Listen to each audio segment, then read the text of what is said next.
con nosotros. Es un Qué proceso lindo. muy, muy especial para mí. Y bueno, entonces ya te cedo la palabra. Gracias, gracias Lina, gracias a todos por estar acá. Realmente para mí este espacio tiene un lugar muy emotivo y es que justamente pues soy hija de la casa. Vengo de un proceso de base cultural que determinó mi proyecto de vida y creo que para mí es muy significativo encontrar que hoy recibo la invitación de Lina y me encuentro en el territorio reconociendo esos rastros, esos rostros y ese ejercicio que ha hecho de la práctica artística y cultural un escenario como proyecto de vida. Y creo que eso para mí es de esos lugares más significativos porque justamente estos espacios, estos momentos de encuentro son los que uno no sabe qué tanto están influyendo en la vida de las personas y cómo una palabra, una mirada y en este momento una fotografía puede codificar ese ejercicio. Para mí hace más de 15 años llegar a la Casa de la Cultura de Suba cambió completamente mi proyecto de vida y eso es algo que hoy me llena de emoción y agradezco mucho pues, la presencia de todos ustedes en este espacio. Dentro de esta serie de ponencias tengo la invitación de hablar sobre la fotografía como una memoria y como registro de las acciones. Y desde ahí creo que valdría la pena empezar a contarnos un poco también qué sucede con ese concepto y qué encontramos desde ese ejercicio. Las ciudades también tienen memoria, pero esa memoria no siempre es evidente.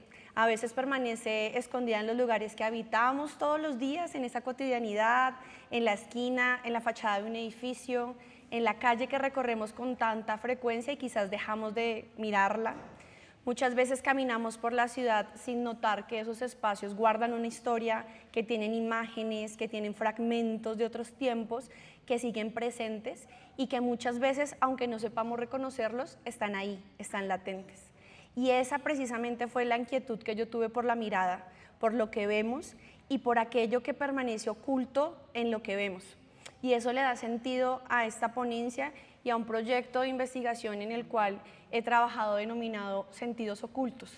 Como lo nombraba Lina, la Casa de la Cultura de Suba, que quizás para los que nacen hoy no tienen un recuerdo de esa fachada o de ese lugar y que ahora está resignificado en una nueva Casa de la Cultura con una nueva fachada y ese mismo lugar que mantiene unas huellas, ¿no?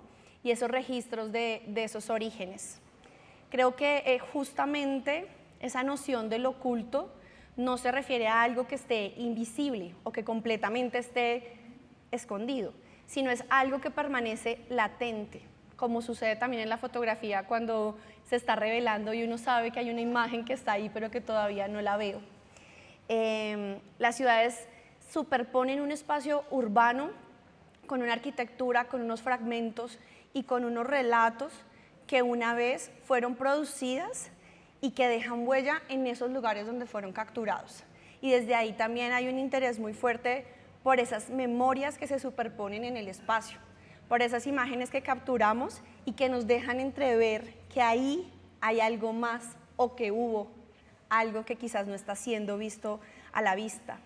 Es por eso que en este contexto, para mí, la fotografía surge como una herramienta capaz de activar esas capas de memoria y de codificar un lenguaje que permite que ese acto de mirar sea una posibilidad para detenerse, para respirar, para observar, para encuadrar, para reconocer cómo una imagen empieza a funcionar como un acto de revelación. Y ahí la ciudad entonces ya no se lee como un escenario solo espacial, sino como un archivo vivo, que termina construyendo un gran álbum de historias que se entrelazan entre lo público, entre lo íntimo y entre esas memorias colectivas que estamos construyendo en los lugares. Pero sin duda, para mí particularmente, y creo que para muchos de nosotros, esa experiencia con la fotografía no comienza en la ciudad, sino que comienza mucho antes. Nuestra relación con la fotografía está también desde lo íntimo, desde el hogar, cuando abrimos un álbum de familia, cuando encontramos ahí los rostros, las celebraciones, los viajes, todas las escenas cotidianas que se han preservado en imágenes y muchas de ellas que todavía seguro están en el cajón, en los rollos de Kodak sin revelar. Esas fotografías familiares no solo documentan acontecimientos, sino que también construyen una narrativa afectiva del tiempo, donde esas experiencias se entrelazan con vínculos y con memorias compartidas. Acá quiero hacer un pequeño énfasis en esta fotografía. Ustedes la ven a la izquierda. Y es muy importante este ejercicio dentro del álbum familiar, y es como yo selecciono lo que queda en el álbum de familia. Y ahí también hablamos de una manera de contarnos y una manera de cómo nosotros editamos la historia que nos contamos. En este caso, estas fotografías son de mi álbum familiar y hoy traje algunos de mis álbumes familiares para que pudieran verla, pero desde ahí, en la selección de esos registros, nos damos cuenta que acá ya hay una intervención y hay una manera de contarnos, y es que hay un abuelo que no estaba solo. Como les decía, no es solo una conexión de fotografías, sino es una manera también de narrar quiénes somos, de dónde venimos, y desde ahí también cada imagen comienza a contener un pequeño fragmento del tiempo, pero también es un relato que se activa en la forma y en la manera en que yo vuelvo a habitar esas páginas. Quizás ya nuestros álbumes han mutado a la digitalidad y ahora mostraremos nuestras fotos de Instagram o nuestros álbumes de Facebook para aquellos que todavía tienen Facebook. Pero cada vez que hay una oportunidad de visitar el álbum estoy contando unas historias y me estoy recordando a mí misma unas historias que incluso muchas de ellas puede que ya no sean contadas como originalmente se vivieron, pero que pertenecen a esa memoria y a esa historia que nos contamos y relatamos, y en ese sentido entonces el álbum se convierte como un primer archivo de memoria.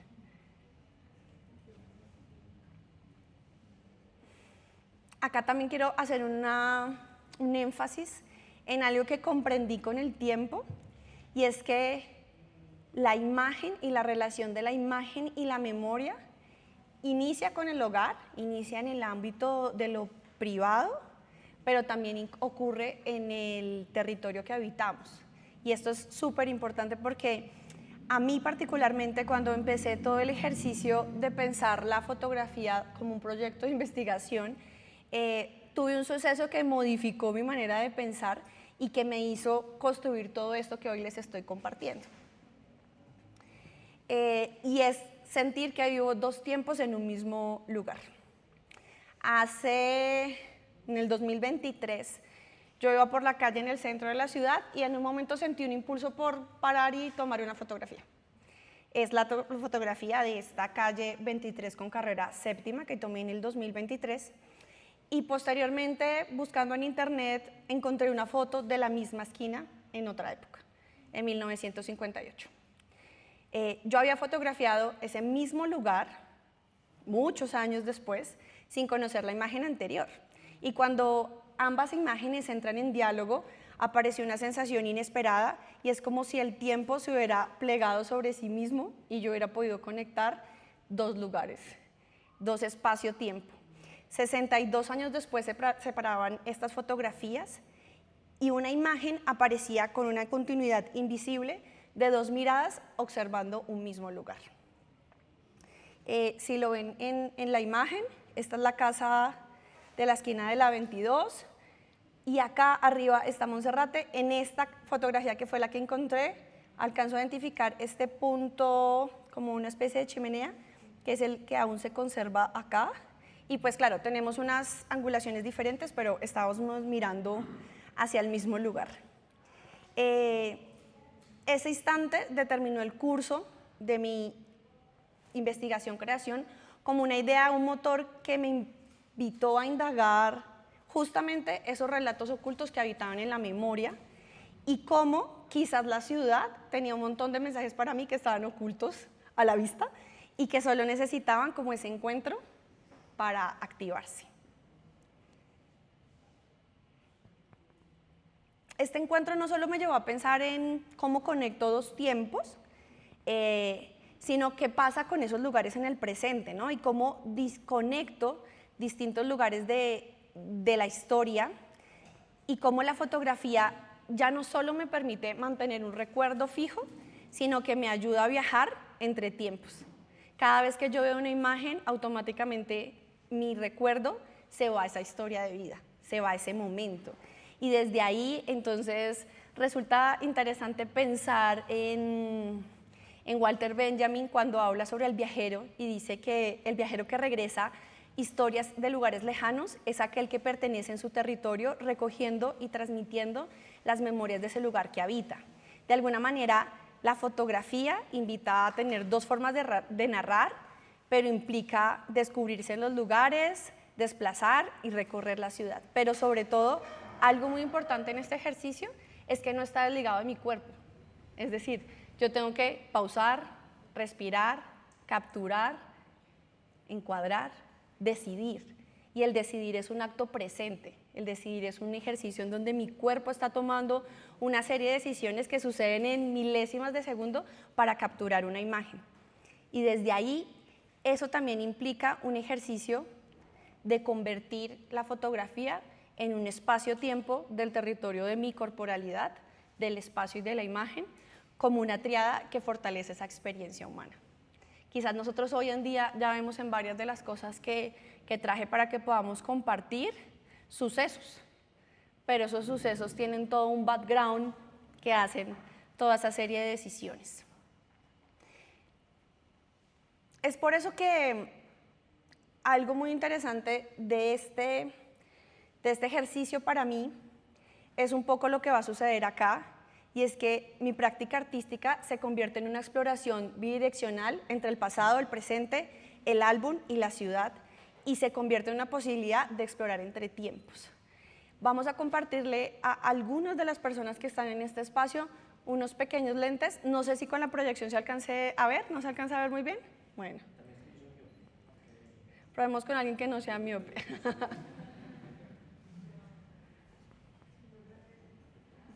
¿Se logra? ¿No se logra? Perdón.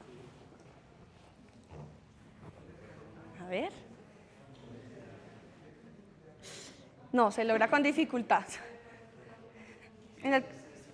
Es el color de la pantalla, pero bueno. Básicamente, en este juego del oculto, les voy a leer lo que está en la pantalla. El pasado nunca está ahí esperando a que lo descubran, que lo reconozcan como es. La historia siempre constituye la relación entre un presente y un pasado. John Berger, 1972. Este juego de descubrir lo que está oculto da una posición a mirar con otros lentes. Entonces, ahorita si quieren, cuando estemos en una parte más interactiva de este encuentro, sobre esa mesa hay algunas imágenes que nos permiten ver un poco más de cerca lo que este ejercicio del video no nos deja ver de lejos, y es justamente encontrar esos pequeños mensajes ocultos. Están en dos afiches y en un libro que fue el inspirador de todo este ejercicio. Entonces les voy a compartir ahorita el lente para que puedan chismosear. Entonces, como les decía, hay que mirar con otros lentes, hay que ponerse la vida para ver de otras maneras, y eso implica interrumpir, aunque sea por un instante, la velocidad en la que atravesamos los lugares cotidianos. Cuando caminamos para ir al Transmilenio, cuando estamos en nuestra casa, el ejercicio del barrio e incluso nuestro sector, ¿no? Yo hoy sentí como en las anécdotas del día, cómo Suba se ha transformado. O sea, cuando yo venía hacia la Casa de la Cultura, recuerdo con mi gran amiga de vieja data, que está acá con nosotros, caminar por una cantidad de potreros para llegar a la Casa de la Cultura de Suba, ver cómo ordeñaban vacas, ver a la señora haciendo helados, y hoy esos lugares cada vez se van transformando, y si no hay un espacio en la memoria para conservar eso que hay de esos lugares, las nuevas generaciones lo olvidan rápidamente. Si ustedes tienen hijos o hijas y les ponen hoy un teléfono de disco, no sabemos qué hacer con un teléfono de disco, porque el mundo es infinitamente digital. Y si lo tienen, pónganle el teléfono de disco, que es maravilloso ver cómo descubren al teléfono de disco. Cuando la mirada se detiene y mi cuerpo se pone en esa pausa, el territorio comienza automáticamente a hablar de otra manera. Las calles, las fachadas, las esquinas, los edificios empiezan a contarnos quiénes estuvieron ahí antes de nosotros. Y en ese momento comprendemos que la ciudad no es solo un espacio en el que transitamos, sino que es un archivo de experiencias, de historias y de memorias que se depositan justo en esos lugares. La fotografía en ese sentido no es la única herramienta que tenemos para registrar lo que vemos, también es una forma de escuchar el territorio, una forma de permitir que ese pasado dialogue con ese presente. Y quizás estas imágenes tienen la capacidad de conectarnos con algo que no siempre estuvo evidente. En esta fotografía que les comparto acá, empieza una lógica que es la que da origen a eso que tenemos sobre la mesa, y es justamente de nuevo pensar que dos personas habitan un mismo lugar. En este caso, la calle 22 con carrera séptima, con el fotógrafo de la historia del Bogotazo y de muchos de los relatos de la ciudad que hoy mantenemos como un archivo vivo para entender cómo era Bogotá y sobre todo qué pasó en el Bogotazo, Manuel H. Y muchos años después, Andrea Echeverry, en la misma esquina, en la misma puerta, en el mismo lugar, pero tratando de descubrir qué era lo que había pasado allí. Y porque hoy yo me siento en un restaurante que se llama La Casa del Rey a comer sin darme cuenta que realmente sí era la Casa del Rey, pero la Casa del Rey de la fotografía en la ciudad. Y ahí eso marca un ejercicio muy importante porque las imágenes nos conectan con algo que necesitamos encontrar o ver o que simplemente está esperado a ser encontrado. Si ustedes hoy en día cruzan por la calle 22, caminan por este lugar, esta esquina se remodeló completamente. Ustedes saben que el centro después del Bogotazo tiene un aire de lugar peligroso, tenebroso, de escombros, de habitante de calle, y una apuesta por transformar la narrativa del centro y de esa sensación de inseguridad que nos produce muchas veces habitarlo sin ni siquiera saber qué sucedió allí, tiene esos pequeños vestigios, y esto pasa en esta casa. Yo entré un día a almorzar al restaurante y en la entrada vi ese letrero que decía Fotografía Manuel H. Y para mí fue fundamental porque toda la casa está remodelada, toda la casa es absolutamente nueva, todas sus paredes están pintadas, duraron más o menos 4 años restaurando la casa y queda esta huella.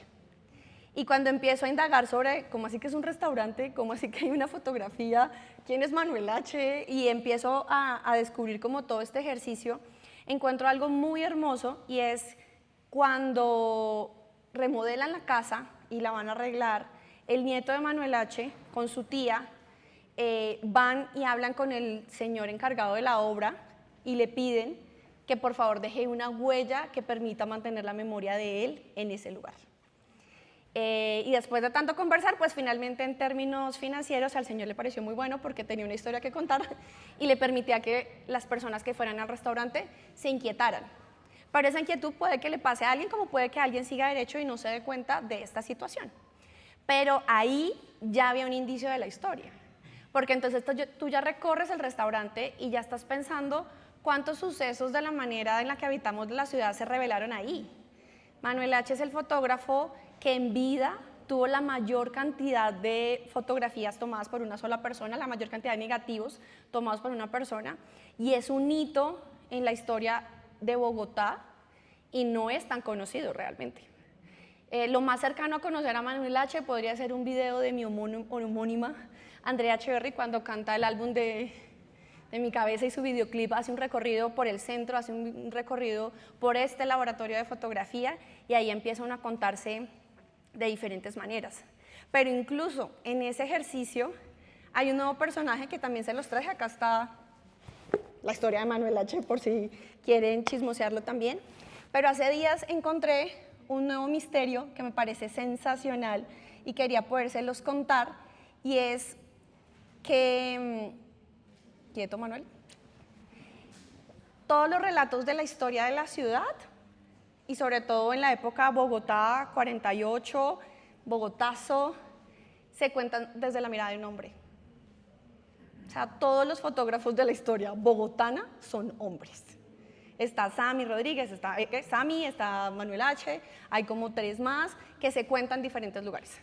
Este libro que está aquí, de Foto Hermi, quizás es la primera mujer que cuenta la historia de Bogotá en fotografías, que tuvo su laboratorio fotográfico en el centro y que también fue incinerado en el Bogotazo, pero muchas de sus fotografías son muy famosas, pero se publicaron sin que se supiera que las había tomado ella.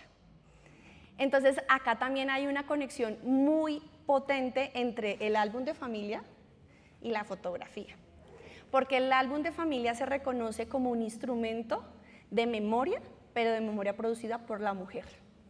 Es la mujer la que custodia la historia de la familia a través del álbum de familia. Y esto tiene unos significados muy poderosos, pero también nos cuestiona en ciertos escenarios. ¿Por qué las mujeres hacen los álbumes de familia? ¿Por qué nos contamos una historia? Porque mi abuela recortó la foto de mi abuelo en el álbum, ¿no? Porque si mi mamá terminó con el novio y estaba en la fiesta de mi cumpleaños, de pronto solo cortamos la cabeza de ese personaje y tenemos en el álbum el cuerpo flotante de alguien que ya no tiene rostro. O quizás, los más arriesgados, rayaron con unas tijeras la foto para borrar una mirada, ¿no?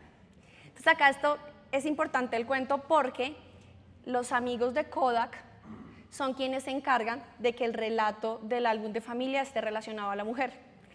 Cuando Kodak produce el rollo fotográfico y empezamos con un eslogan que es conocido por muchos como el momento Kodak, ¿no? Este momento Kodak en donde uno dice, sé que tengo una única oportunidad para contar un relato. Entonces, con el momento Kodak, Eastman Kodak empieza a repartir las cámaras portátiles con el eslogan de toma tú las fotos, me las traes, yo te las revelo, te entrego las fotos y te entrego otra vez la cámara cargada. Cuando sucede la Segunda Guerra Mundial y tenemos todos unos fenómenos importantes en donde hay que quedarnos en casa, las campañas publicitarias de Kodak se modifican a hazlo en casa con Kodak. Cuando yo digo hazlo en casa con Kodak, automáticamente la publicidad, el mercadeo y todo lo relacionado con la fotografía empieza a ser mujeres que cuentan su historia en casa. Y son mujeres que cuentan su historia en casa porque sus hombres están en la guerra. Y desde ahí empieza toda una lógica de ser las mujeres las que contamos nuestra historia familiar. Entonces, es muy poderoso hacer esa conexión porque entonces tenemos una mujer que viene de Viena, que escapa de la guerra, que llega a Bogotá y dice, voy a buscar un lugar tranquilo donde yo haga mi vida. Se encuentra con este espacio en donde es una de las pocas mujeres que sale de Viena con cursos de fotografía, llega a Bogotá, monta su estudio, de un momento a otro se arma el Bogotazo, le queman todo, trabaja más de 30 décadas en el Teatro Colón haciendo relatos y fotografiando momentos de la ciudad, pero sus fotos no son suyas, porque sus fotos son contadas desde una mirada masculina. Y este libro cuenta un poco cómo recuperar ese legado de esta mujer y decir, hey, quizás ella es la que está contando la historia de Bogotá y muchos de nosotros no sabemos que eso está sucediendo. Y claramente ahí tenemos un ejercicio muy interesante. Pero también la forma en que la memoria juega con esa manera en la que nos contamos. Muchos de los ejercicios cuando se hablan de memoria, hablan de un recuerdo, de algo que te impacta mucho y sobre eso tú construyes una narrativa de lo que sucedió, ¿no? Entonces, cuando se hablan de sucesos en la guerra o accidentes o cosas por el estilo que uno vive de manera muy fuerte, quizás el relato que uno cuenta de eso que pasó no es lo que pasó. Porque mi mente también, cuando tengo momentos traumáticos, selecciono qué cuento de esas historias, ¿no? Entonces, cuando hablamos otra vez del álbum, de la familia, de la mujer, de una mujer que está en casa esperando, ¿no?, a un hombre, también hay una fantasía de amor, de ideal de familia, de construcción que todos armamos y que todos aún tenemos, ¿no? Yo creo que todos los que están acá sentados tendrán en su casa una fiesta de cumpleaños en donde uno tiene la primera sesión de fotos con los papás, la segunda con los tíos, la tercera con los primos, y casi todos partimos la torta de la misma manera y tenemos la foto donde estamos desnudos en la tina, la foto que la mamá siempre muestra orgullosa cuando va a las visitas y uno no quiere que la vean. Y desde ahí empezamos a narrar muchas de esas historias y por eso no es en vano, creo que sucede más en ese álbum familiar de allá, y es que tú ya no solo pones la foto, sino cuentas qué pasó. Entonces tú dices, recuerdo de la cena familiar. días de ta. Y por eso tampoco es en vano cuando nace un bebé, no sé si hoy lo apliquen, no tengo hijos, pero el cordón umbilical, el mechón de pelo, ¿no? Porque es una manera de juntar ese recuerdo que me genera la imagen con una historia que automáticamente se va a mi memoria a partir de ver ese objeto. Por eso este ejercicio y esta tarea de poderlo conectar con la manera de narrarnos es vital. Hoy en día que no tenemos estos álbumes y que estas acciones se ven vintage, como mi mesa, nos hace pensar en cómo nos contamos desde Facebook, cómo nos contamos desde Instagram, porque son nuestros álbumes contemporáneos. O sea, hoy en día toda la recolección de nuestros momentos y memorias está a partir de lo que yo publico. Y también ahí hay una narrativa, ¿no? Ya no es la señora que está esperando en su casa que su marido llegue de la guerra, sino soy yo contando que estoy poderosa, que estoy empoderada, que me siento linda, que me fui de paseo, ¿no? Porque también hay unos estereotipos de perfiles de Facebook o de Instagram en donde nos contamos unas versiones que quizás no somos nosotros, pero sí es esa historia que nos estamos contando. Incluso hay personas que editan las fotos y años después las ven y creen que lo que está ahí es como era uno en ese momento.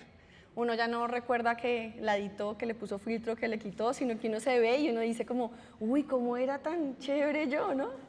Entonces, ese juego un poco de esa intervención que hacemos, no solo con la mirada, sino con el relato, es muy importante en esta noción de cómo nos contamos. Y aquí un poco, en este relato que les cuento, me pienso un poco en cómo me cuento yo también, ¿no? Y desde ahí conecto con lo que inicié, y es pensar en que estaba en el barrio, en que un día alguien nos dijo, vamos a un cineclub, que recorrimos los campos, las vacas, la leche, el camino, porque obviamente le dijimos a alguien, llévenos por 500 en la buseta, ¿no? Y llegamos a un espacio en donde la apuesta era pensarnos en imágenes, en pensarnos en contar el ejercicio. Y acá veo como con nostalgia cómo editamos nuestro primer video una noche entre VHS, intentando entender cuál cable era el que era el macho y la entrada macho, hembra, play, stop, ¿no? Y cómo también desde ahí seleccionábamos qué contábamos. Porque nosotros estábamos editando un video del colegio, pero ahí nosotros escogimos qué tomas, qué ángulos, qué se veía bien, qué no se veía bien, y desde ahí hay un montón de decisiones que implican guardar esa imagen. Entonces, me parece súper poderoso poder cerrar un poco con eso, y es pensar en toda la cantidad de decisiones que hay antes de un clic. En este momento, digamos, para la fotografía análoga, tenía más fuerza porque yo tenía que cuidar las fotografías que iba a tomar, porque desde ahí estaba la relación con lo que iba a revelar, ¿no?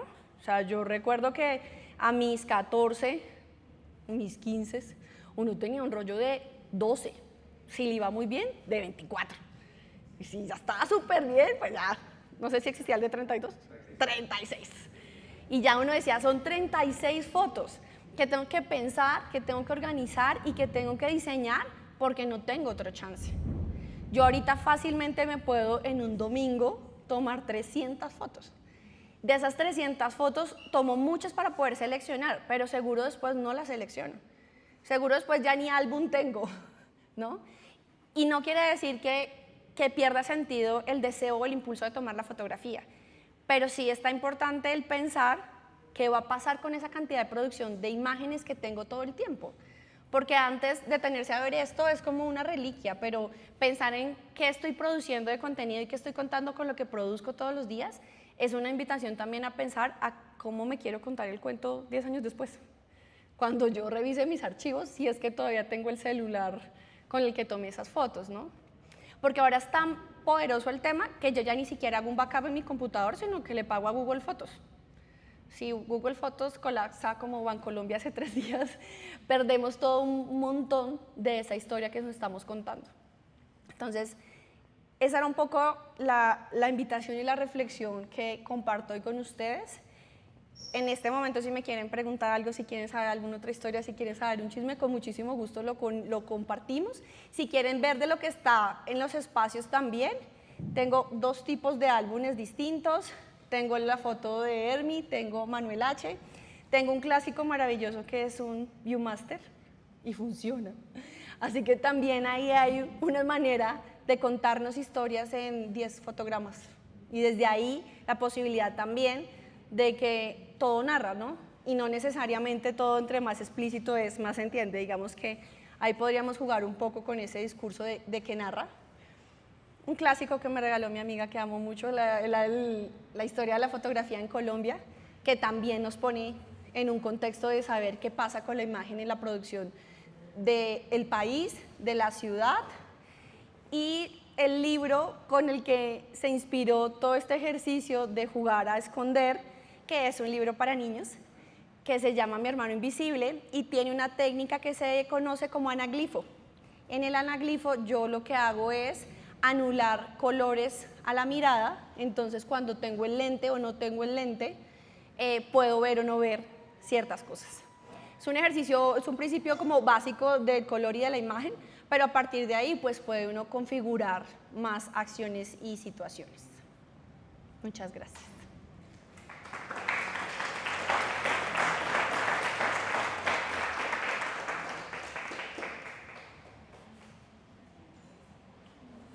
¿Alguien tiene una preguntita o algo que quiera mencionar, agregar, preguntar, compartir?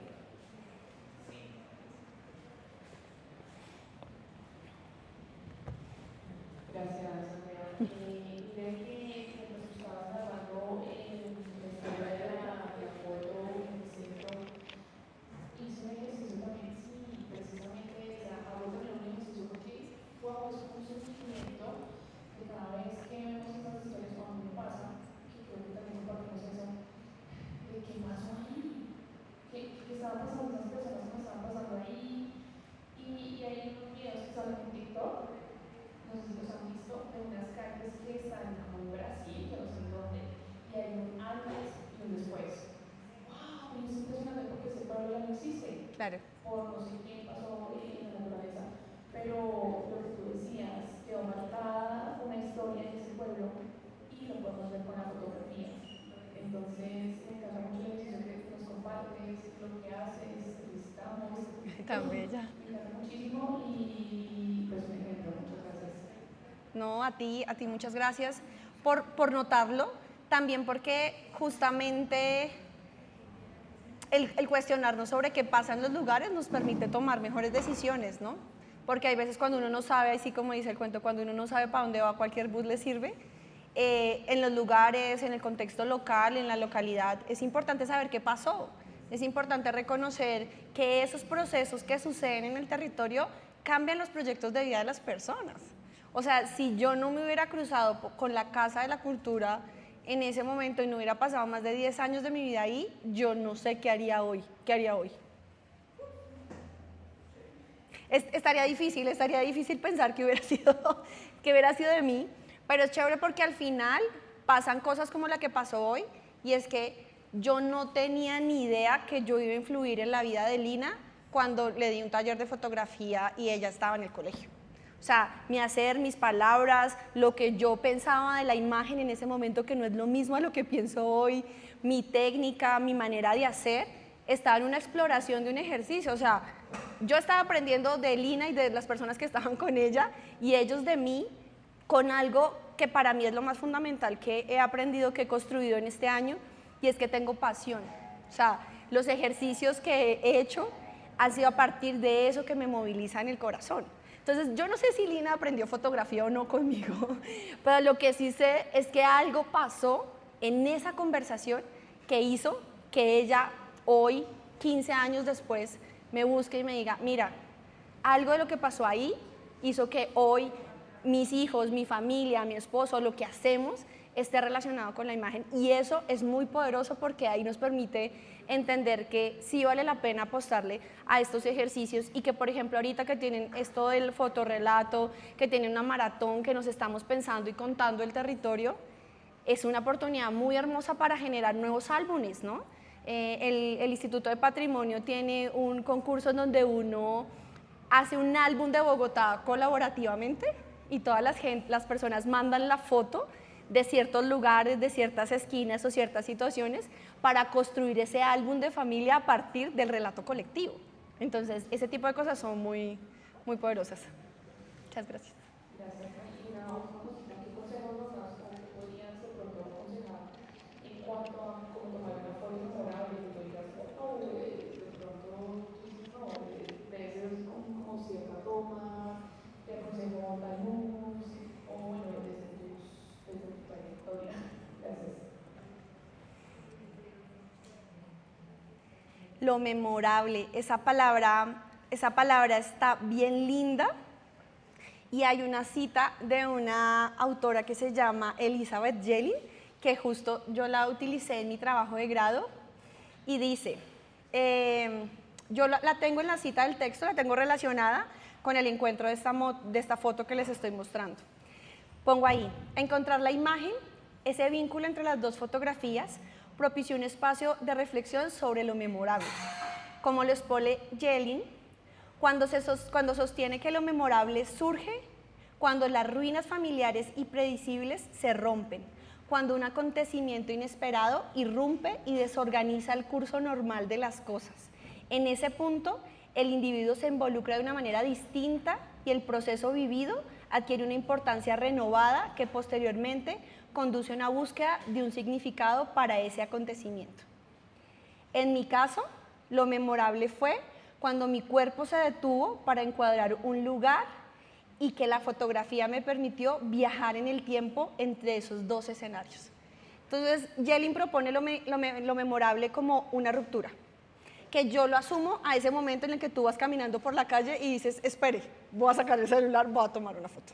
Hay algo en ti que yo no podría explicar que hace sentir que tú quieres detener ese momento para capturarlo. Y creo que ahí la palabra acontecimiento, ruptura y momento construyen eso memorable que puede suceder en esa fotografía o en esa imagen. Y también siento que va muy de la mano con tu corporalidad, porque el cuerpo no está ajeno al instrumento, ¿no? Digamos que cuando uno es niño vive de manera más holística todo y disfruta desde todo su ser, todo el universo. Cuando eres más adulto tú ya tienes unas franjas y no te permites hacer ciertas cosas, o el colegio cuando te pone el timbre de cambio de clases y tu mente deja de pensar en matemáticas para empezar a pensar en español, fracciona mucho la experiencia de la corporalidad. Pero en este ejercicio, el tomar la fotografía implica que tú vayas caminando, que tú te detengas, que tú observes y que tú decidas. Y eso es muy importante para poder, digamos, de alguna manera, conectar con eso memorable que estás buscando capturar. Dale. Hola. Hola. Me gustaría saber tu opinión, ya que has trabajado con el material de Manuel H. y también debes conocer a Tito, Foto. ¿Qué opinas de la restauración fotográfica de esas imágenes? De esas imágenes que fueron tomadas en blanco y negro, restaurarlas y darles un color, ya sea con inteligencia artificial o manual. Me parece una oportunidad para crear, porque justamente, diría Benjamin, ¿no?, la reproductibilidad. Las imágenes están también para ser contadas y en esa manera de contarse hay muchos ejercicios e incluso en la imagen en movimiento también, ¿no?, como historias que eran en blanco y negro les empiezo a dar color a mano, empiezo a pintar cada uno de los fotogramas, empiezo a jugar con esas lógicas. Incluso en las prácticas artísticas contemporáneas hay ejercicios en donde tejemos sobre la fotografía y de alguna manera las exposiciones empiezan a tener un juego con lo bidimensional de la imagen y lo tridimensional. Entonces creo que es una oportunidad para crear, para reinventarse, para construir nuevas narrativas y conectar con esos relatos. Porque sin duda, por ejemplo, ahorita el nieto de Manuel H., él vive en el centro a una cuadra de esta casa. Y cuando yo fui a hablar con él con emoción me sacó el libro de Manuel H., y hay una foto en la que está la fachada de la casa del restaurante y él con emoción me dice, mira, yo soy este niño, ¿no? Y cuando salimos a la calle, él me muestra en el balcón en el que él se vio ahí de pie y a partir de eso, él hoy en día es un maestro de fotografía que utiliza el archivo de su abuelo para resignificar esa historia. Entonces creo que la posibilidad de intervenir, de mutar, de transformar, es absolutamente válida en las lógicas y las prácticas contemporáneas que tenemos del arte, pero sí me parece súper importante también comprender que eso que yo estoy haciendo es un producto nuevo, pero que tiene un origen, ¿no? Que no está descontextualizado, y desde ahí creo que tiene una potencia enorme poder jugar con eso. De hecho, creo que estoy segura, el nieto de Manuel H. donó a la Luis Ángel Arango todo el archivo fotográfico que él tenía en su casa de su abuelo, y están en un proceso de organizar toda una sección en la biblioteca para rememorar el ejercicio de Manuel H., porque él lo tenía en el cuarto de la casa de su sala ahí, toda la memoria, y necesitaba pues un ejercicio de custodia de ese material, entonces lo donó justito antes de que yo terminara mi tesis.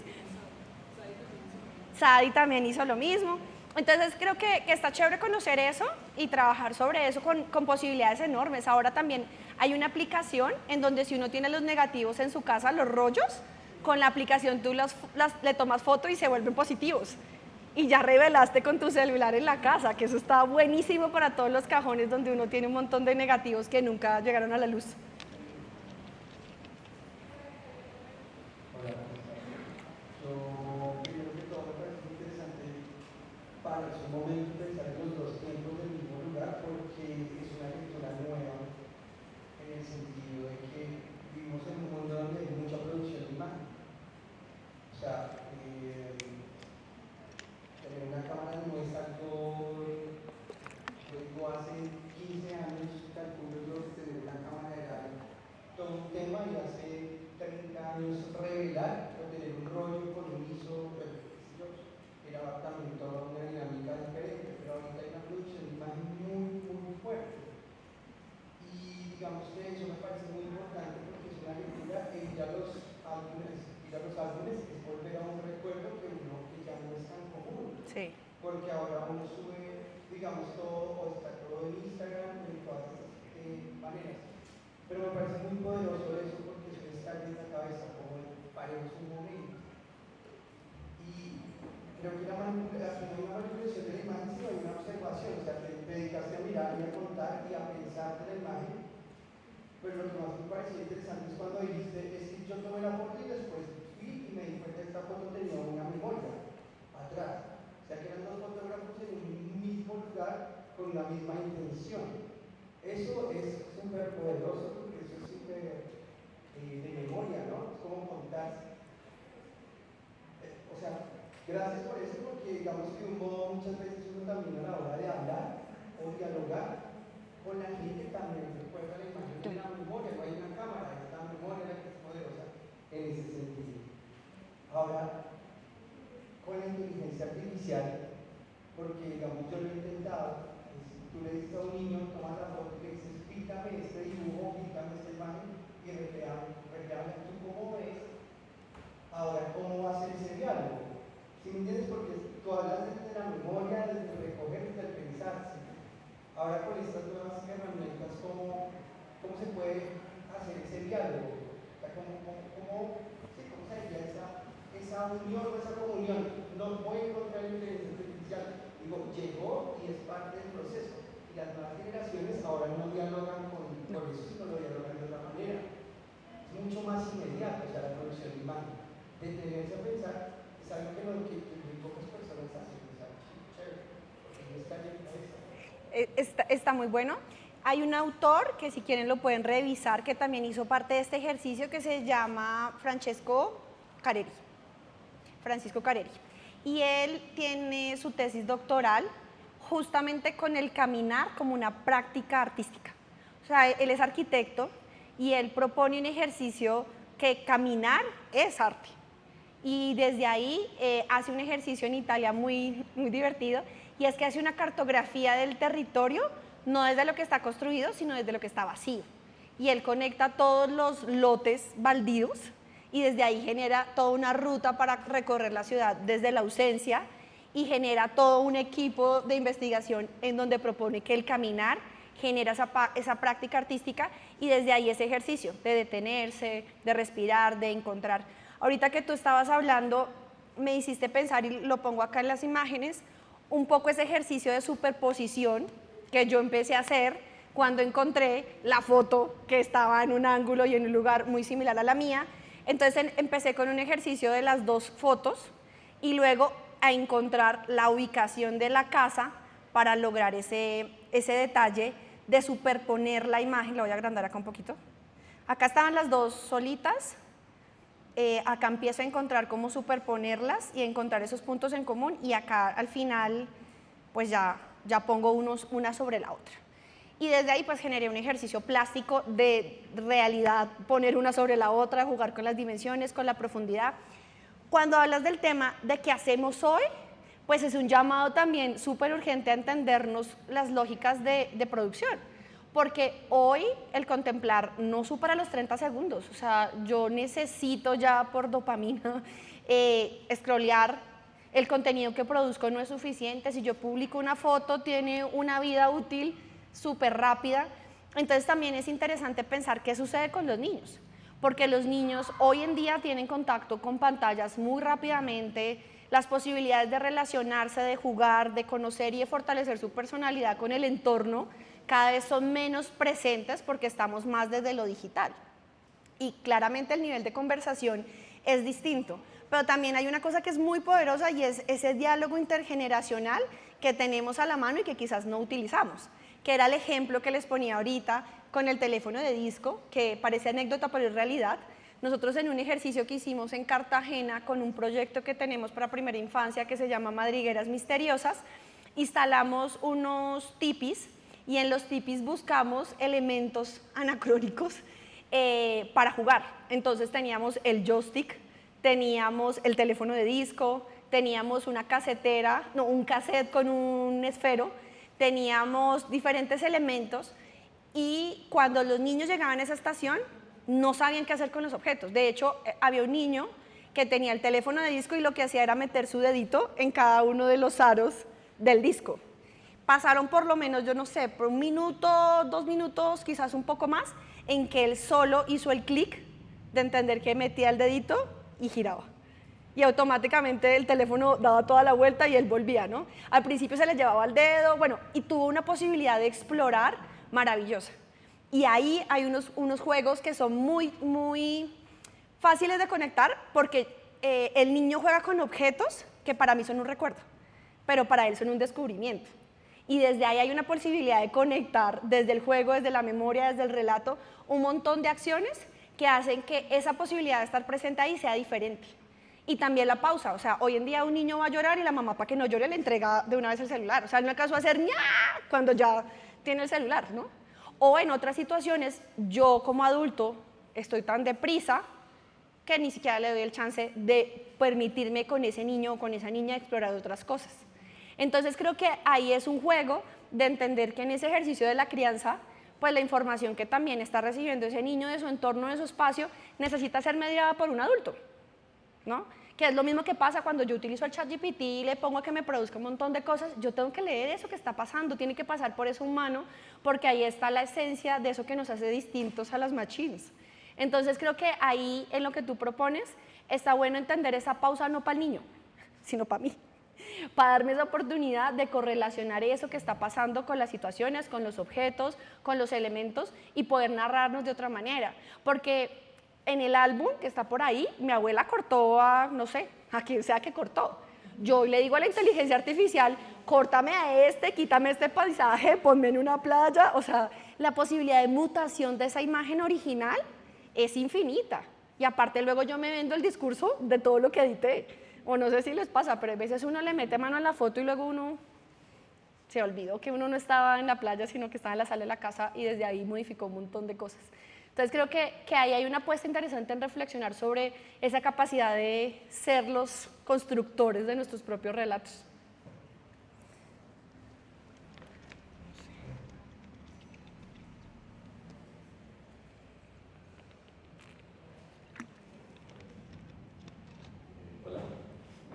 Hola. Gracias por la charla.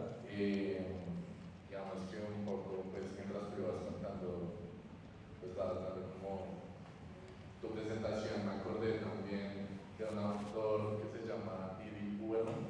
Y pues él también habla de las imágenes como espacio de lucha, ¿sí?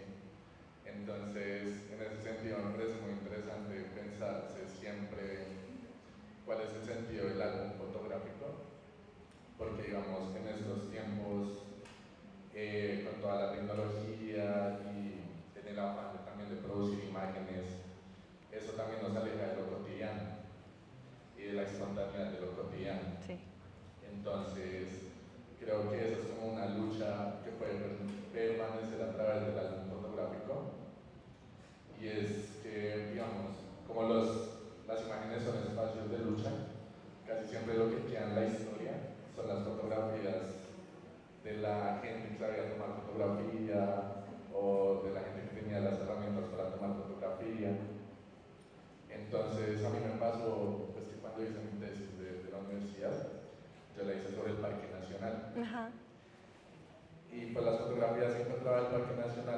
sé, de Hernán Díaz, de Sai González, Sí. bueno, los fotógrafos de siempre. Y eran siempre los mismos ángulos y pues no me servían porque con ellos no podía encontrar como la historia que yo necesitaba Contar. quería contar del Parque Nacional, y era un poco la cotidianidad del parque. Y fue a través de algunos familiares Que recopilaste. de habitantes del sector que pude construir un poco la historia que yo quería encontrar en el Parque Nacional. Y fue a través de esas fotografías que estaban mal expuestas, mal tomadas, que no tenían composición, yo qué sé, pero que a pesar de todo pues son fotografías formadas en la cotidianidad, en la espontaneidad del momento, y que esos relatos de pronto esos son los que más importan a veces. Entonces es muy bonito rescatar la idea del álbum familiar. Digamos, uno va a un remate de un barrio popular y uno ya no encuentra álbumes, ¿no? Como si uno quiere comprar un álbum, ya uno no lo encuentra. Es muy raro. Sí. Ya era como eso. No, está buenísimo. Además que con los temas de los parques y las plazoletas, también hay todo un ejercicio porque este ejercicio de la fotografía tiene varias dimensiones, ¿no? Digamos que en estas épocas de contarnos Bogotá, las fotografías estaban pensadas en cómo Bogotá se iba construyendo. Entonces vemos fotografías de la construcción del estadio, la construcción del Tunal, ¿no? Como de muchos lugares que se van transformando, y también ese cambio cuando ya podemos tener fotografía aérea, que eso es una cosa tremenda. O sea, antes de que lográramos eso, habían todos unos peripecias para lograr estos ejercicios, y también implica cómo se cuenta la ciudad, ¿no? Por ejemplo, el Parque Nacional o el Parque de la Independencia. La Rebeca ha paseado por un montón de lugares. O sea, la Rebeca, esa mujer se ha trasteado un montón de veces, y también tiene que ver con un relato que queremos contar de la ciudad, cosas que pasaron como por ejemplo en el lago. O sea, uno va a Unilago y uno hay veces ni siquiera sabe por qué Unilago se llama Unilago, ¿no? Y todos esos recuerdos de los abuelos, en donde mi mamá decía, yo venía a las 76 acá a ver los paticos, y uno, pero un lago. Después uno dice, ¿a quién se le inventó o se le ocurrió tapar el lago? ¿Qué es lo que pasa en las aguas? Las aguas es un río. Y por muchos años tratamos de que todas las fuentes hídricas se taparan, que no las viéramos, ¿no? De hecho, la casa de Manuel H., si ustedes se fijan en temas de las placas de las calles, la casa de la esquina de la 22 con séptima, que hoy es un restaurante que se llama la Casa del Rey, en su esquina tiene una placa que dice la calle de los Tres Puentes. Y en la investigación me fui hasta buscar los planos del centro, de las calles, recopilar toda la memoria que había pasado ahí, y por ahí habían 3 puentes porque había un río que pasaba justo por esa calle de la 22. Entonces también esas cosas que estaban ocultas, que no están ocultas, que es como la placa que te dice calle de los 3 puentes, y el Callejón del Beso, bueno, como todos esos lugares que colonialmente tienen unos vestigios. Ay, Maito, ¿tú te acuerdas cuando uno va en el centro, las esquinas de las casas, que también tienen unos ladrillos, ¿cómo se llama eso? Los parabueyes, que también son, si van al centro de la Candelaria, hay varias de las esquinas de las casas que tienen un refuerzo en la esquina con unos ladrillos que están como de manera desestructurada, que justamente era cuando bajaba el ganado sostener los bueyes y que nos estampillaran contra la casa y empezaran a encaminar su recorrido por la ciudad. Y son esas pequeñas huellas que nos hacen pensar en esas historias. Pero hay algo muy poderoso que tú dices en tu relato, y es que tú tenías una historia que querías contar de la cotidianidad del Parque Nacional. Puede que la cotidianidad del Parque Nacional no sea la que tú querías contar, pero es la historia que tú quieres contar sobre esa cotidianidad de ese lugar. Es decir, tú percibes una manera de ese espacio y sobre eso construyes ese relato. Entonces, es interesante porque al final tomas de otros álbumes para encontrar eso que tú estás buscando y contar desde ahí. Si habláramos de otra persona con su experiencia del Parque Nacional, quizás tenemos otro relato que está hablando también de una memoria, pero que es una memoria distinta, porque eso es algo que es muy poderoso, y es que, de nuevo vuelvo al cuerpo, mi construcción de memoria es distinta a la tuya, aunque tengamos experiencias de vida similares. Por eso pasan las casas que 2 hermanos que se criaron juntos recuerdan cosas distintas de sus papás en la misma situación, ¿no? Entonces uno dice, es que mi hermano, usted era el favorito porque mi papá, usted y el otro en la misma situación recuerda otra cosa completamente distinta, porque ahí sí el relato se cuenta como uno vive el baile Y creo que eso es muy importante en tu trabajo porque estás hablando de tu versión del parque. Eso está buenísimo porque me haces pensar, no sé si alguno se lo preguntó, pero los álbumes que les traje hacen parte de una historia muy similar a la que tú estás contando.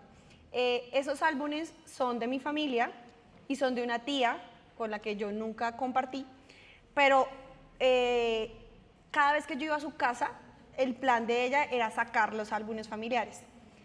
Su nivel de TOC llegó al punto de que tenía un álbum de los muertos, y así como el álbum de los muertos de Cuentos de la Cripta, desde 1500 hasta no sé qué, pasando por el escudo familiar, por el himno y por todo el tema de hacer el árbol genealógico para entender los orígenes de todos, hasta llegar a construir una colección de álbumes. Si ustedes se fijan, los que les traje, en su portada tienen un número y tienen una lista de descripción de qué contiene ese álbum. Así era mi tía. Entonces, de alguna manera, tampoco es en vano que yo tenga unas búsquedas y unas inquietudes por la imagen, y cuando encuentro en mi casa un closet completo con álbumes del 1 al 50, donde cada álbum tiene una descripción de qué pasó en la familia en ese momento, pero lo que es peor, la puerta del closet tiene numerado todos los álbumes y los procesos, empiezo yo a decir, me estoy volviendo la loca de las fotos, estoy siendo como mi tía, y desde ahí empiezo toda una recopilación en justamente honrar ese proceso, y hoy que la tía no está, pensar que eso que ella produjo en su casa como ama de casa por más de 50, 60 años, pues puede ser un motivo de investigación y de contarle al mundo otras cosas sobre las imágenes. Las fotos de la gente caminando por la Séptima o por la Jiménez son un clásico. Y hoy no lo traje y debía haberlo traído los cositos, que también tengo varios, que recopilan esos relatos. Entonces, este plan es como lo mismo que hablábamos con el compañero de lo intergeneracional, solo que en este es hacia arriba, ¿no? Acá ya tú hablas de tu presente recordando el pasado con tu abuela, con tu mamá, con tus tíos, y en este de ti hablando con tus hijos, sobrinos, bebés, ¿no? Entonces es como una posibilidad de jugar hacia los dos lados. ¿Por qué será que hay como una vuelta hacia lo analógico desde generaciones más jóvenes, volteando como hacia esa mirada de lo mecánico, de lo químico, de las cosas que están fuera de esto? Porque se estaba viendo o otro TikTok o estaba una reversión de todas esas cosas y hay como un interés en generalizar a los jóvenes. Además, creo que hay unas cosas que son mágicas. Por ejemplo, yo soy bien vintage, o sea, si ustedes van a mi casa, la mitad de las cosas que tengo son súper analógicas, pero justamente da un deseo por esto, o sea, estos son unos binoculares, ¿no? Y tiene la posibilidad de uno de graduar con qué lente lo ves. Este está dañado, pero en la vida real tú lo guardas y te funciona de bolsillo, ¿no? Creo que hoy en día nuestra temporalidad nos está pidiendo detenernos, y este tipo de cosas nos permiten cacharrear, ¿no? Yo recuerdo cuando la Casa de la Cultura estaba en su momento y teníamos un cuarto que era todo menos un laboratorio de fotografía, o sea, eso era un cuarto húmedo, había una mancha de humedad que seguro nos pudo haber dado cáncer a todos ahí, porque veíamos el moho brotar de la pared, y nosotros ahí armábamos cajas oscuras, las bandejas con los químicos, armábamos los ganchos, teníamos una ampliadora que tenía un bombillo fatal, pero el hecho de sentarnos a jugar, a componer, con qué tomo mi foto y revelar, eso es algo del cacharreo, que hoy en día cuando yo tengo un celular, pues él ya hace todo, o sea, no me permite pensarme en nada, ¿no? Entonces yo creo que ese regreso a lo analógico es una invitación a poder cacharrear, a que tú digas, tengo esto así, y luego digas, ay, wow, ¿qué es esto, no? Y empieces a explorar desde ahí una conversación con ese ejercicio. Y también, pues, porque lo heredas. En mi caso, mi papá el día que se murió, él escuchaba Caracol Radio en un radio de pilas, y hoy en día ese radio es la decoración de mi sala y me recuerda a mi padre. Entonces creo que también es un juego con esas cosas que están, como ese ready made, en donde juegas ya en tu casa con esas cosas, el mueble que te dejaron, la cámara que heredaste, la cosita de acá, y empiezas a remasterizarlo como quien coge el negativo y le echa color, empiezas a contarte otras historias también.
Facebook o en estas aplicaciones que guardan las fotos, es muy diferente cómo una vuelve a esas fotografías y cómo una vuelve a los álbumes familiares, Claro. en donde hay una curaduría diferente, en donde se quiere como narrar una historia diferente y, o sea, sí, como que todo es más distinto que tener las cosas digitales. Entonces yo creo que es más como querer como volver a esa memoria física que hace que todo sea más presente. Claro, porque te conecta con el recuerdo. Cuando yo veo una foto en mi celular, dependiendo de los píxeles, la calidad o lo que tenga, la emotividad de esa imagen es distinta a cuando ustedes cogen un álbum de los que traje y ven las fotos de mi familia, aunque no sean su familia, el color, los lugares, la época, la textura de las páginas, pensar que hay uno que dejó de ser álbum y fue recortado y se volvió una Z, y el ejercicio de volver esa Z a un álbum te da un contacto con lo físico que automáticamente te conecta con otras cosas de tu realidad. Pero me haces pensar que cuando les hablé de que la mujer es la custodia de las imágenes, hay una serie de álbumes que salieron que eran álbumes para señoritas. Que también tenía uno y lo hubiéramos traído. El álbum para señoritas lo vendían y tenía ya recortado aros en donde tú metías la foto y solo se veía el rostro y podía yo tener un príncipe y entonces yo metía la foto y escogía cómo era mi príncipe. Tenía al lateral líneas para yo contar esa historia de ese príncipe y tenía flores y tenía todo un relato también de contar cómo una mujer enamorada mantiene su historia, ¿no? Su historia de sus hijos. O sea, uno no pone la foto del niño gritando, revolcándose en el parque cuando me hizo pataleta. Uno la pone sonriendo, o sea, hay muchas maneras de narrarnos que tienen que ver con nuestra historia de vida. Y nuestra historia de vida sí determina esos relatos. Pero es muy interesante revisar todos esos temas en la fotografía de los álbumes de señorita y eso cómo va migrando al relato familiar, que es un relato distinto a cómo me cuento de manera individual, a cómo me cuento colectivamente o familiarmente.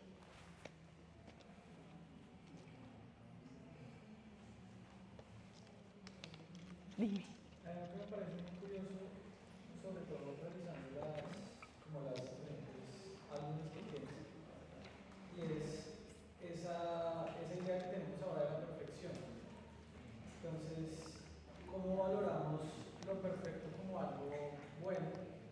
Y lo que tenemos acá son todas las imperfecciones juntas en un solo lugar. ¿Y por qué queremos lo imperfecto en lugar de lo perfecto si lo perfecto se supone que debe ser lo que nos queremos? Claro, pues esos son los estereotipos con los que vamos viviendo, ¿no?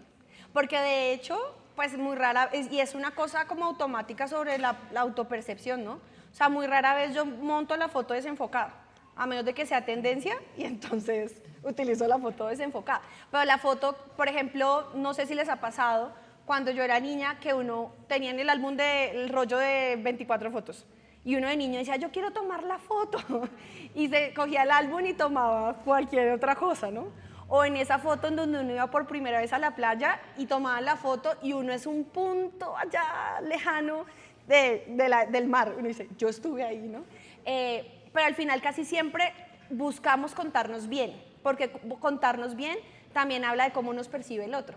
Cuando yo monto fotos en donde yo estoy triste, estoy borrosa, estoy desenfocada, estoy de otra manera, estoy vendiendo una imagen de debilidad. Y lo que todos buscamos es ser socialmente activos, inspirar, movilizar. Entonces creo que sí depende de los momentos en los que nos estemos contando cómo vendemos ese lugar. Lo chévere de estos álbumes es que no tenían la pretensión que tienen ahora las fotos. O sea, la tía dice, esta es la foto que revelamos, eso fue lo que salió, pegante y va para el álbum, ¿no? En cambio acá yo digo, uy, me quedó desenfocada, uy, no está mal encuadrada, uy, no, me veo gorda, uy, no, acá me veo compapada. Y ya empieza uno a establecer otros estándares para contarse. Pero chévere pensar en construir un álbum que cuente ese detrás de cámaras de la vida real, ¿no? De hecho, ahorita yo vi hoy justo un video de esos TikTok que le dicen a uno de lugares paradisíacos, así como en 30 segundos le dicen a uno, fui a tal lugar y fue maravilloso, y cuando uno va a replicar ese video, la carretera está rota, la ruta no dura 20 minutos, sino dura 7 horas, o sea, la expectativa versus realidad de lo que te cuenta 30 segundos sobre ir a una cascada y lo que tú vives en la experiencia real es una cosa que es de locos. sería un hit uno poder reconfigurar su álbum familiar a partir de ese otro relato de lo que no está contado. Y ahí uno podría abrir una línea de investigación tremenda de eso que nosotros sabemos que no contamos. Sí, de hecho ahí veo que hay una colección de fotos de cementerio, de playeras, señoras que van a llorar a un muerto, y pues me parece muy raro que eso esté en un álbum y que uno no conciba como yo voy a tomar fotos de cementerio y subirlas a Instagram. Es fuerte. El caso de mi tía es particular. De hecho dije que no lo iba a decir, pero lo voy a decir. En la casa de mi tía, cuando yo llegué ahí, encontré un álbum de la muerte de mi papá. Y ella hizo una reconstrucción desde el día 1 que se enfermó hasta el día que falleció, incluyendo fotos de él en el ataúd. Y yo decía, ¿cómo alguien hace esto? Porque era, pues, mi papá. Pero cuando tú le quitas el TOC y lo pequeño, empiezas a determinar que es un documento histórico tremendo, porque al final, como la vida, también está la muerte y también está la decadencia de lo humano y el pensar que todos tenemos un ciclo y que estamos construyendo y narrándonos de otras maneras. Para mi ejercicio era rudo porque es como Omar se enfermó. 35 páginas después, hoy está en cuidados intensivos, ¿no? Y de todo está haciendo el relato hasta que tú ves cómo su vida pasó por delante en un álbum, ¿no? Y hay toda una línea de fotografía sobre fotografías de muertos en donde antes los sentaban en unas sillas, había unas sillas que les sostenían el cuello y tú lo que hacías es fotografiarlos haciendo la alusión de que estaban todavía contigo pero estaban muertos. Y desde ahí hay toda una línea de fotografías y de historias que están ligadas a temas de interés que no son los que se cuentan, pero que sí se documentan, ¿no? Entonces, ahí también puede ser muy interesante pensarse que en este caso particular, mi tía no tenía asco por hacer un álbum del muerto, del tío, tenía álbumes de operaciones, era como, a mi esposo le operaron la vesícula, y uno veía el álbum de toda la cirugía, ¿no?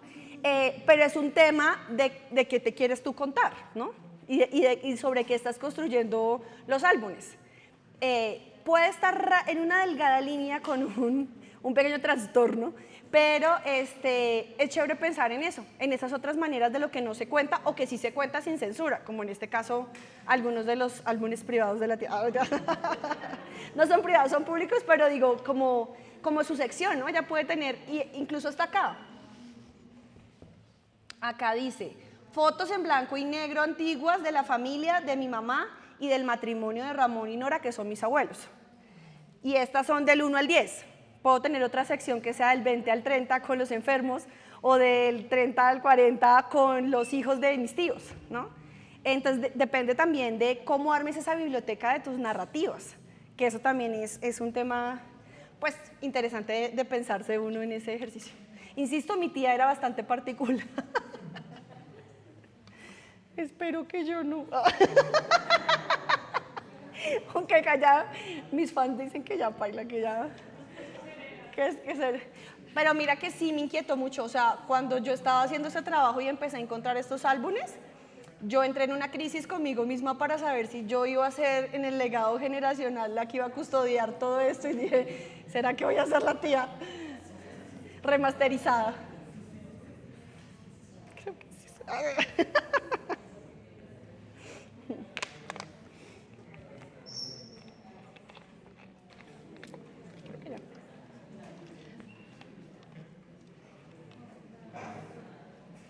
Sí. Bueno, si alguno tiene otra inquietud, me cuenta. Si quieren chismear, me cuentan. Y si no, pues muchísimas gracias por haber venido en este espacio, por haberme escuchado.